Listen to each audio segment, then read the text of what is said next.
Hello friends, मैं हूं पूजा और मेरे चैनल कुक विद पूजा में आप सबका बहुत बहुत स्वागत है। तो फ्रेंड्स, आज हम बनाने जा रहे हैं नान की रेसिपी। नान मैं आज आपको तवे पे बना के दिखाऊंगी। इसके लिए हमें कोई तंदूर वगैरह की ज़रूरत नहीं पड़ेगी और ये एकदम रेस्टोरेंट स्टाइल में बनाएंगे। तो चलिए शुरू करते हैं आज की रेसिपी। सबसे पहले एक बड़ा बर्तन ले लेंगे और इसमें मैं डाल देती हूँ 2 कप मैदा। इतने मैदे से इजीली 4 लोगों के लिए नान बना सकते हैं। तो अब मैदे के बीच में थोड़ा सा इस तरह से गड्ढा बना देंगे और अब इसमें डाल देते हैं दही। यदि आप 2 कप मैदा ले रहे हैं तो उसमें आधे कप दही का यूज़ करें। इतना मेज़रमेंट सही है कि 2 कप मैदा और आधा कप दही। तो ये दही मैं इसमें डाल देती हूँ मैदे के अंदर। तो बस इसमें आधा कप ही दही डालना है, बाकी का मैं रख देती हूँ।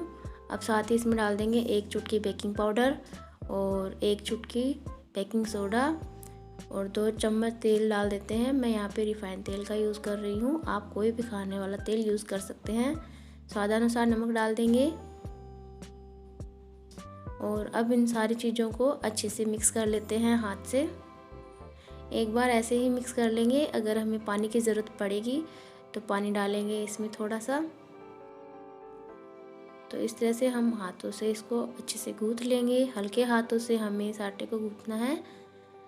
तो अब मैं इसमें थोड़ा सा पानी ऐड करूँगी। तो मैं यहाँ पे हल्का गुनगुना पानी यूज़ कर रही हूँ। तो बस पानी हमें थोड़ा सा गुनगुना यूज़ करना है, नॉर्मल पानी से आटे को हम नहीं गूँथेंगे। नान का डो लगाना बहुत ही ईजी है। जैसे हम नॉर्मल चपाती का आटा लगाते हैं वैसे ही ये आटा लगा के रेडी कर लेंगे और एकदम अच्छे से मसलते हुए इसका चिकना डो तैयार कर लेते हैं। तो ये मैदे का डो हमारा बनकर रेडी है। इसको ढक कर के 15 से 20 मिनट तक छोड़ देंगे।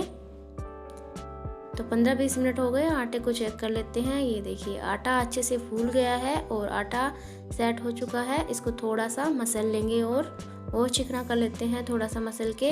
तो आटा जितना चिकना होगा नान हमारे उतने ही अच्छे बनके तैयार होंगे। तो मैंने यहाँ पे एकदम स्मूथ और चिकना डो बना कर रेडी कर लिया है। ये देखिए, अगर इसको दबा रहे हैं तो ये वापस ऊपर उठ रहा है, तो इसका मतलब नान का आटा एकदम परफेक्टली रेडी है। तो अब नान बनाना शुरू करते हैं। इसके लिए इस पूरे डो में से थोड़ा सा पोर्शन ले लेंगे।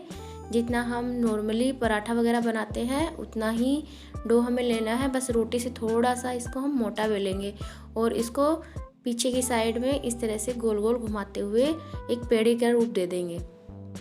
तो जब तक हम नान बेल के तैयार करेंगे तब तक तवा भी हम गर्म होने के लिए रख देते हैं। तो नान को बेलने के लिए एक अच्छा सा बोर्ड ले लें, एकदम चिकना बोर्ड ले लें, एकदम साफ़ और हाइजेनिक होना चाहिए। और बाकी आटे को मैं ढक करके रख देती हूँ। और अब इस पेड़े पे थोड़ा सा सूखा मैदा लगा लेंगे और इसको बेल लेते हैं बेलन की सहायता से। इसे आप कोई भी शेप दे सकते हैं, आप चाहे तो गोल बना लें या बेलनाकार भी बना सकते हैं। तो इसको बेलना बहुत ही आसान है क्योंकि आटा एकदम परफेक्टली लगा है, तो ये बहुत ही इजीली बेला जा सकता है। तो ये मैंने इस तरीके का नान बना के तैयार कर लिया है। बेलनाकार शेप दी है मैंने यहाँ पे नान को और इस पर थोड़ा सा मैं हरा धनिया डाल देती हूँ।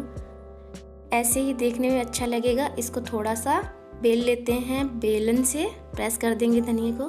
तो अब इसको एक साइड से थोड़ा सा पानी डाल के गीला कर लेते हैं। जैसे हम तंदूर में लगाते हैं तो थोड़ा सा इसको पानी से गीला करते हैं ताकि वो तंदूर के चिपक जाए, तो वैसे ही ये तवे पे भी चिपक जाएगा। तो हमने जिस साइड पे पानी डाला है वही साइड हमें तवे पे डालनी है।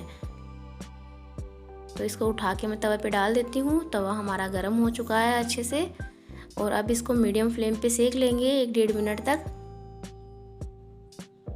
तो जैसा कि आप देख रहे हैं कि ऊपर से थोड़े थोड़े बबल्स उठने लगे हैं, इसका मतलब है कि एक साइड से ये थोड़ा सा सिक चुका है। तो जब इस तरह से हल्के हल्के बबल उठने लग जाए तो हम इसको दूसरी साइड से भी सेक लेंगे। तो तवे को उल्टा करते हुए आंच पे इसको सेक लेंगे गोल गोल घुमाते हुए। तो इस प्रोसेस में आप इसको बीच में देख भी सकते हैं कि ये कहाँ से सिका है और कहाँ से कच्चा रहा हुआ है। तो जहाँ से भी कच्चा रहता है उस साइड से इसको आंच लगा देंगे और इस तरीके से गोल गोल घुमाते हुए नान को सेक लेंगे। ये बहुत ही इजी प्रोसेस है और बहुत ही अच्छे से हो जाती है, इसमें कोई दिक्कत नहीं आती है। तो बस मैंने इस तरीके से सारी साइड से नान को अच्छे से सेक लिया है। ये देखिए बहुत ही अच्छे से नान बनकर तैयार हुआ है और दूसरी साइड से भी बहुत ही अच्छा लग रहा है, एकदम कुरकुरा नान बनकर रेडी हुआ है। तो बस अब इस पर थोड़ा सा बटर या घी लगा देते हैं। तो अब हमारा नान सर्विंग के लिए तैयार है। इसको किसी भी सब्जी के साथ खाइए और इसका मज़ा उठाइए। और इसी तरीके से मैं बाकी के नान भी बना के तैयार कर लूँगी। तो यहाँ पे मैंने सारे नान बना के रेडी कर लिए हैं। अब बिना किसी झंझट के नान घर पे बनाइए और इनका मज़ा उठाइए। तो फ्रेंड्स, ये थी हमारी आज की रेसिपी। उम्मीद करती हूँ कि आपको पसंद आई होगी। यदि आपको आज की रेसिपी पसंद आई है तो इसे लाइक, कमेंट, शेयर करें और मेरे चैनल को सब्सक्राइब ज़रूर करें।